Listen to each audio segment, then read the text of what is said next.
Godinez, licensed professional counselor, also the host of We Need to Talk on every Sunday at noon. This video is for educational and informational purposes only. The views and opinions expressed herein are mine and mine alone. They do not represent the ACA, the APA, or any other therapist for that matter. Boom, shakalaka done. I would love to thank my sponsor, BetterHelp, BetterHelp, BetterHelp.com/Chris Godinez. They are an online therapy company. They are international. So if you are anywhere in the world and you're having a hard time getting into a therapist in your country, you can get onto BetterHelp.com/Chris Godinez, fill out a few questions, and they will set you up with a licensed professional therapist, master's level or PhD level here in the States. Also, if you're here in the States, you don't like your therapist, again, fill out some questions. They'll set you up with somebody licensed in your state. So there it is. Thank you, BetterHelp.com/Chris Godinez. And like I said, I've been getting a lot of good feedback from people using them. So I'm very happy. And they're very affordable, which I really love. So I think it breaks down to like $65 a session, something like that. And they sell like packages of 4. So, and if you don't like your therapist, you can just go on and say, hey, don't like the therapist, fill out some questions, and they'll put you with somebody else. So there we go. Thank you, BetterHelp.com/Chris Godinez. Okay. Let us dive into the questions. Okay, gotta find my pen. All right, I had a therapist who shamed me for not healing fast enough. What should I do? Oh my God. Well, first of all, therapists should not be shaming their clients. That's number one. So if they are doing unethical things, you want to turn them into the board. Plain and simple.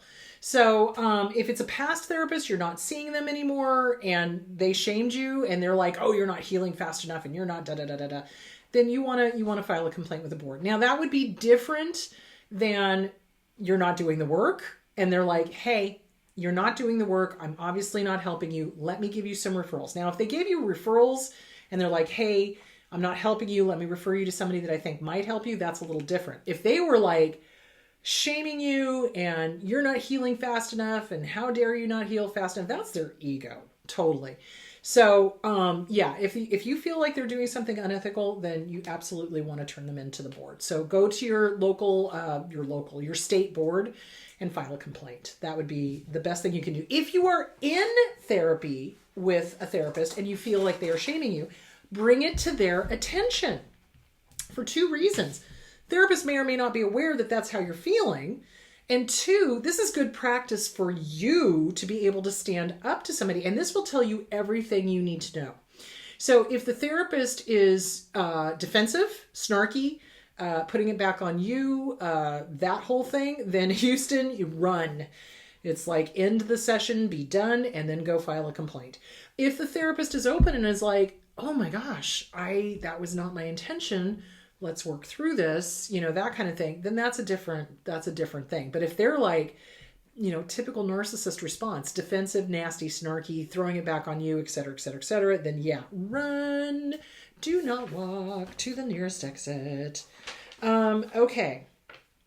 How do I learn to trust my gut? That is in every week. I get that question. Okay. Trusting our gut. So when we have been raised by disordered parents, we don't trust our gut because often, especially the scapegoat, will see the pink elephant in the corner of the room taking a large dump, right? And we go, pink elephant taking a dump, what do we... And then the parent will be like, shh, you don't see the pink elephant.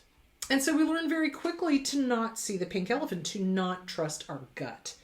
And we learn very quickly not to say anything. Oh, can't say anything. Oh, yeah, I see it, but I don't see it. So learning to retrust our gut has got to do with self-esteem and boundaries. Again, that's going to be my answer to damn near everything is self-esteem and boundaries. Because you've got to work on trusting yourself. You got to work on not trusting other people first, trusting you first. So you got to work on not listening to the head, not listening to the heart. These 2 guys tell stories.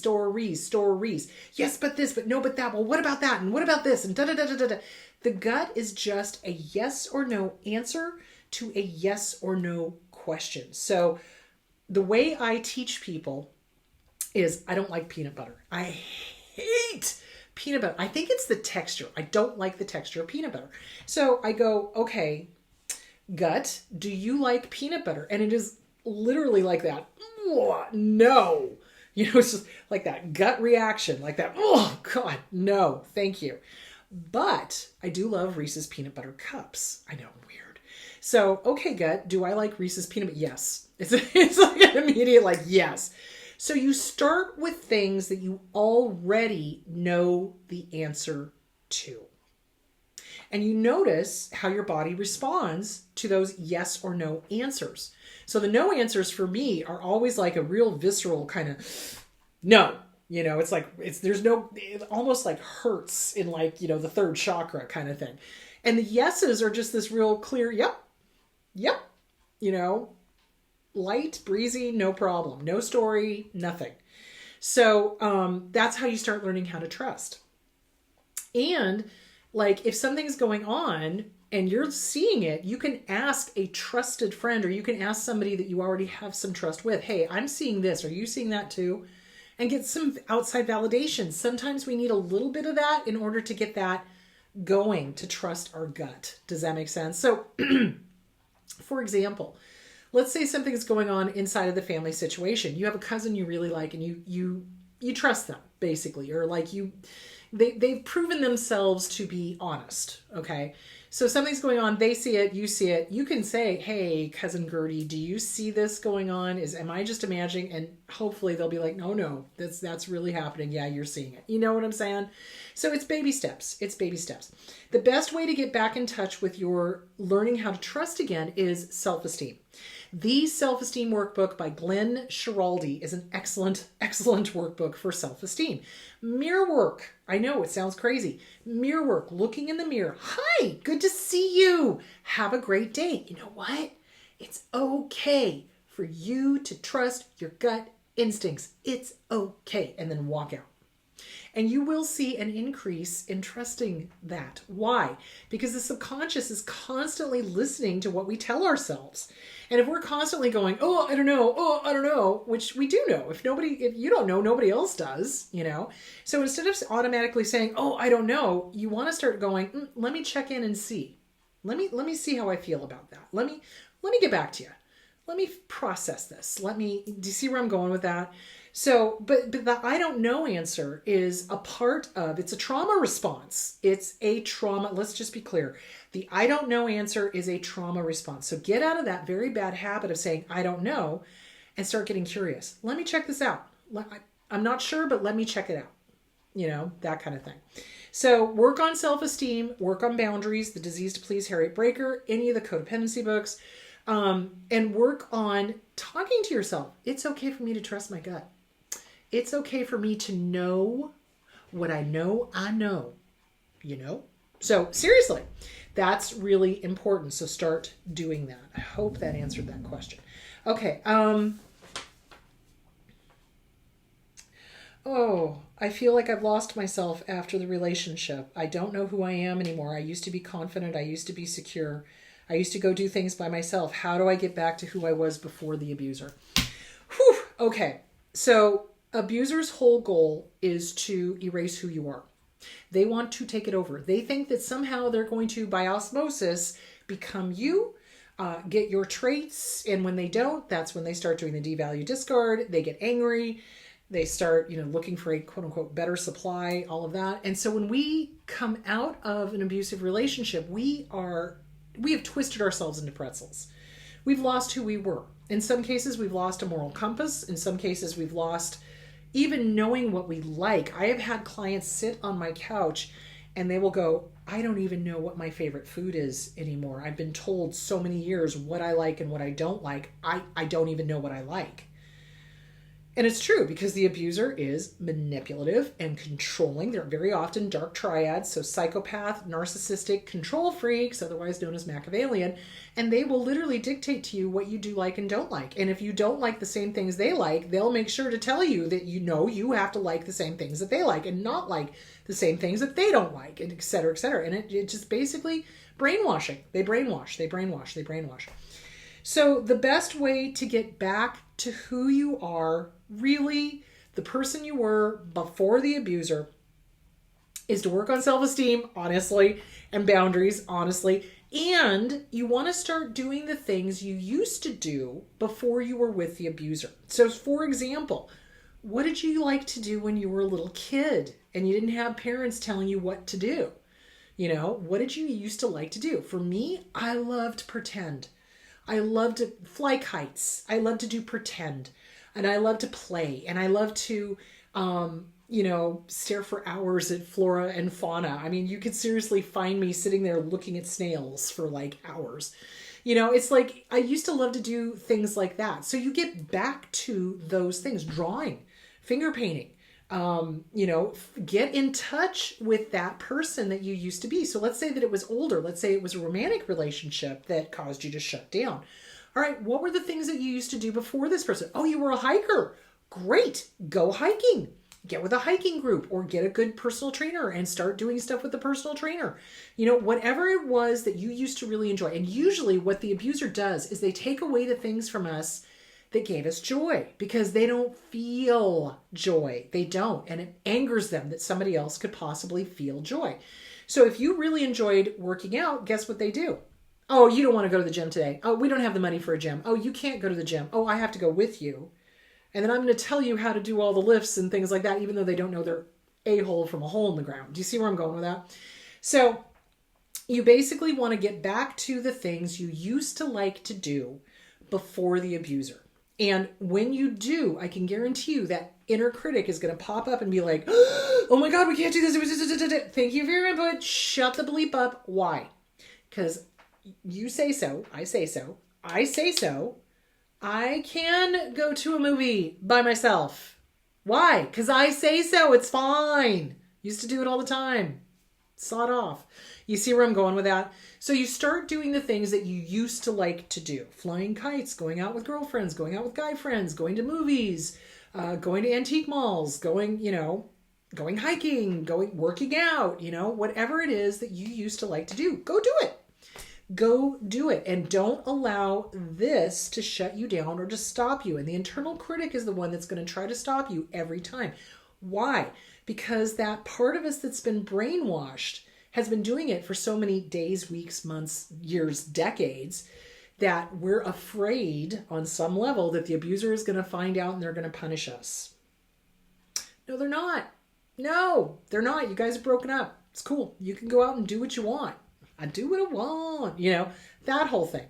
So go do the things you used to like to do. And now is the perfect time, now that you're away from them and broken up with them, now is the perfect time to figure out, what do you like to eat? What's your favorite food? What used to be your favorite food? Go visit that restaurant. Go eat that food. Go do that thing. Go ice skating. Go any of the things that you used to like to do before the abuser. Go do it. Go do it. Go to a comedy club. Go hang out with friends. Go do. So yeah, and then just start noticing what really brings you joy and just allow yourself to have that joy. There's a part of us, I think, that feels guilty, fear, obligation, guilt, sign of a toxic relationship, that we're enjoying something without the abuser's permission. Even though we broke up with them and even though we despise them or we know what they are or whatever, there's that small part of us that's like, oh, I can't do it because they'll find out. And I can't do this because they disapproved. Or a lot of times what abusers do is they make fun of the things that you used to like to do. And so they'll shame you for it. So let's say that you like to, ice skate. They would shame you for it. Or you like to go to comedy clubs. They would shame you for it. How dare you? How dare you? How dare you? Don't you dare enjoy that. That's kind of what they do. So basically, you're going to want to give the big middle finger to all of these jerks and all of their external critics, and you go do the things you used to love to do. And most importantly, allow yourself to enjoy it. Hi, good to see you. Have a great day. Mirror work. Hi, good to see you. Have a great day. You know what? It's okay for you to enjoy the things you used to do before fill in the blank. Give yourself permission. And then make sure you do enjoy it because this thing will try to sabotage it. So anyway, there's that. That was a really good question. Thank you. Okay. I went no contact with my family and I have a friend that keeps telling me, but they're your family. Oh God. Okay. So, flying monkeys, I've said this before, I will say this until the cows come home.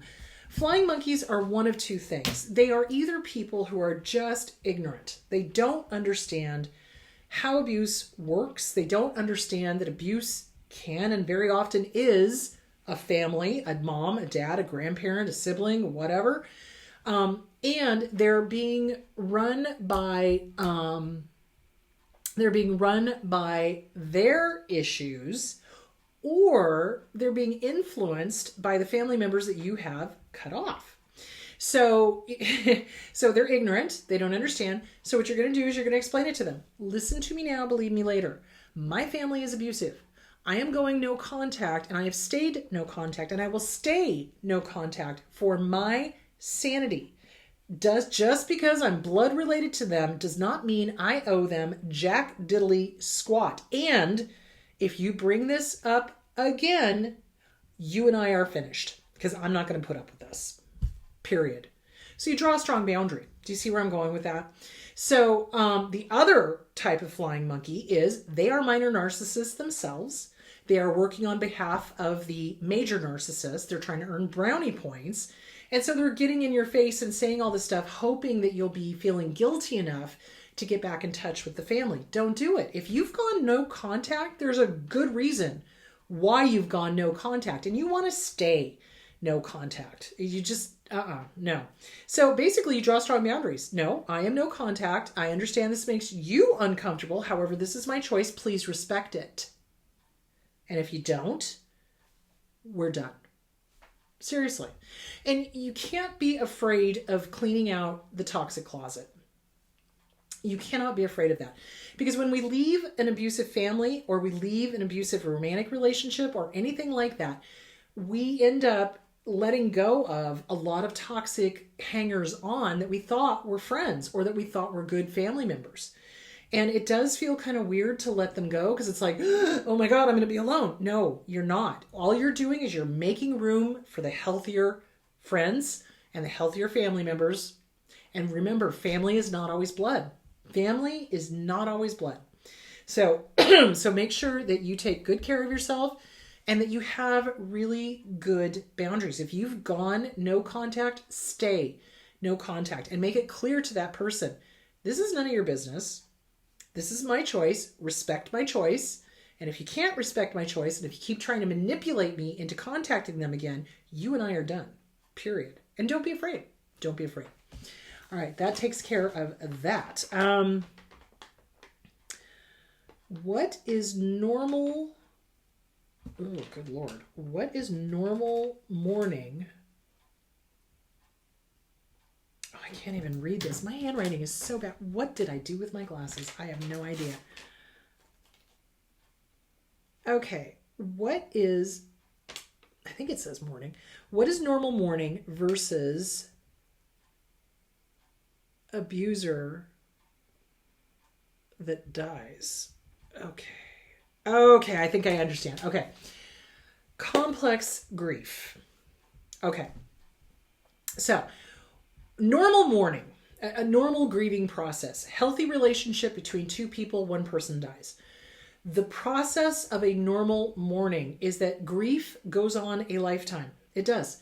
It lessens in its intensity, but it's there a lifetime. And every new death reminds us of the previous deaths. So, like, for example, when we had to put Scotty down, I thought of all of our dogs and all of the cats that we've ever had, because it's like, oh, it brought just everything up.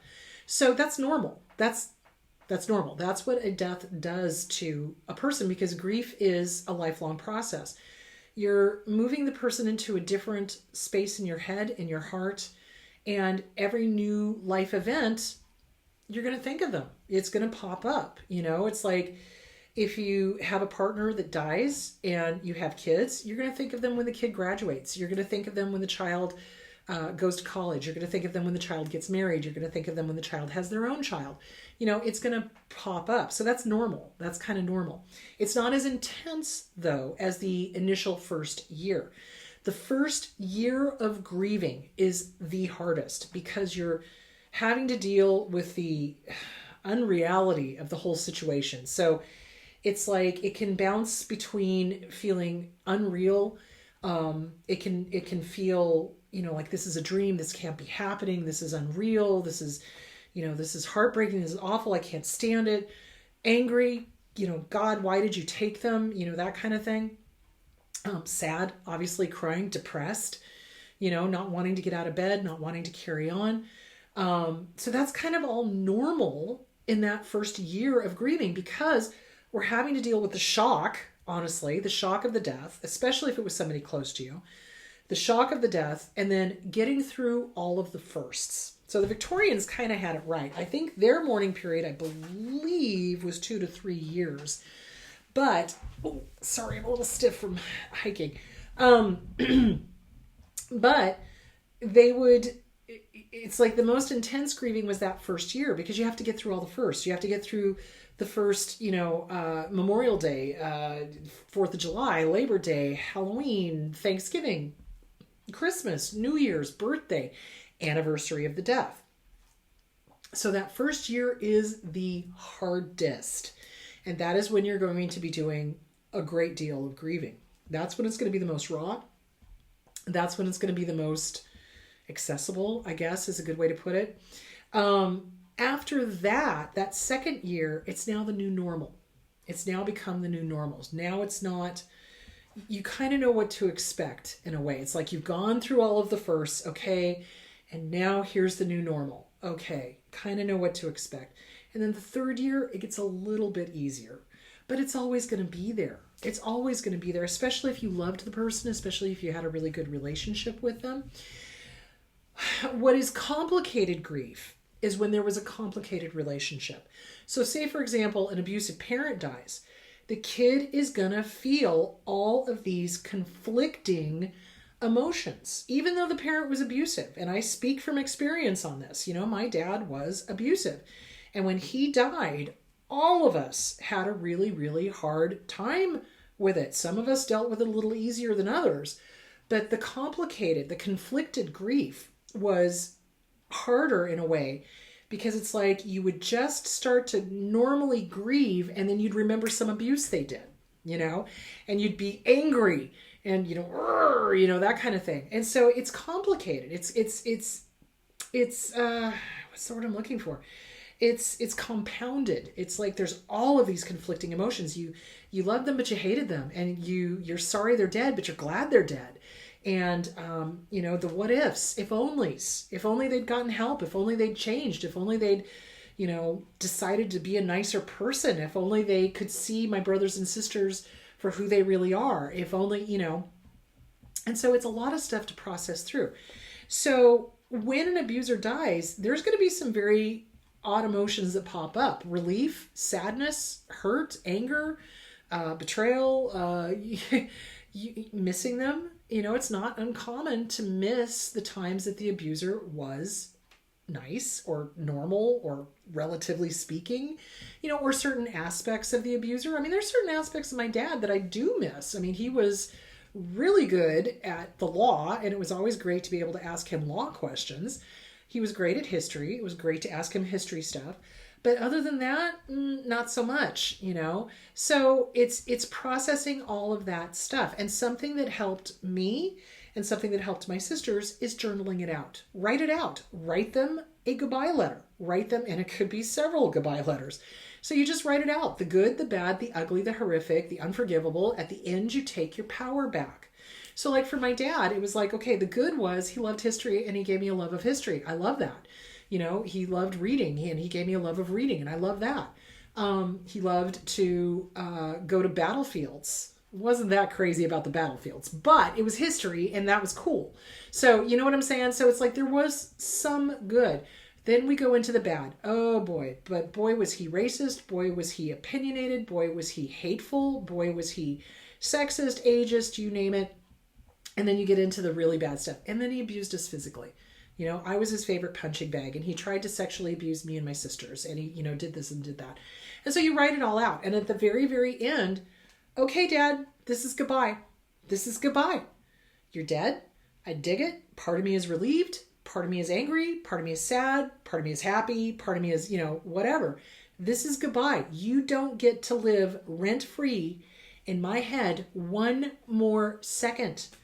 I do not have to run your racist programming. I don't have to run your hateful thoughts that you had about yourself and everybody else.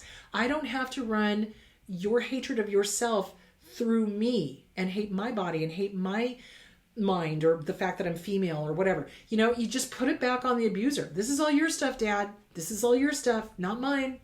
Not playing. You don't get to live up here rent free. I wish you well. I wish you were well. I wish to God you were well. I wish you understood the damage you did. Does that make sense? And then you end it. Okay, goodbye. I'm evicting you. You don't get to live in my head rent free one more second. Trot it out to the barbecue. Read it out loud once. Burn it. And do that as many times as you need to. And as stuff comes up from an abusive parent or an abusive lover that dies or whatever, you write it out and you burn it. You write it out and you burn it, or you shred it, or you bury it, or you do whatever you need to. I just personally like to burn things because it's very satisfying to light it on fire and watch the smoke. Carry it off wherever it needs to go, heaven or hell. So yeah, so that's how you deal with that. Abusers don't really grieve. Like I said, they don't feel the way we do. If they're grieving, it's generally for a purpose. What's the payoff? Are they getting sympathy? Are they getting, is the town providing them something? There's always some sort of payoff for them. So yeah, in healthy grieving the intense grieving lasts about a year and a day, because you got to get through all the firsts. And then it moves into the new normal. And then it, comes up when things make you think about the person. Okay. But with complicated grief, it's this conflicted, and of course, because abusers never allow us to have our own emotions, right? It's like, oh, don't you dare. I'll give you something to grieve about. I'll give you something to be angry about. I'll give you something. Thank you for your input. Shut the bleep up. Why? Because I say so. I get to have whatever emotions I'm having. So allow yourself to have whatever emotions. Write it out. Journal it out. Write, burn. Write, burn. Write, shred. Write, bury. Write, get it out of your head. Write it out. Burn it. Shred it. Let it go. Yep, absolutely. Okay, that is all the time I have for today. So this coming Sunday, we are going to be doing emotional neglect and how that affects kids, adult kids, little kids, the whole thing. It's horrible. So we're going to be talking about emotional neglect. All right. I know, fun topic. Yay. All right, guys, have a great week, and I will see you on Sunday. Bye.